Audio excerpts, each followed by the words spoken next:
The Atlantic Slave Trade from Beginning to End by Emily. So what is the Atlantic Slave Trade? The Atlantic Slave Trade is when people from Africa were forced to work as slaves in Europe. How did they get them onto the ship? They came around the city with chains and they forced you onto the ship. They would have knives and guns and hammers to make you get onto the ship. What happened once you were on the ship? When you were on the ship, you were fastened with chains to people beside you. You had to lay down because the ceiling was too low. 1 out of 10 people died, and some people tried to starve themselves, but sailors bet them up until they ate some food. The ship was gross, dirty, and filthy.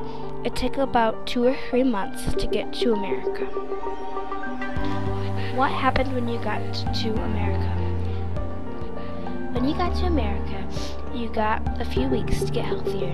Then you got a dress or pants, the kind that they would wear in Europe. How did they sell you? They sold them just like an auction. They would stand at a wooden circle and they would sell them to the person who would pay the most money. When you got to the person assigned a cabin. If you were a family, you would have a cabin. If you had kids, you would still have to work all day. An old woman or a disabled woman would look after your kids. The review. It started by people taking slaves from Africa to Europe. It ended when people took slaves back to Africa.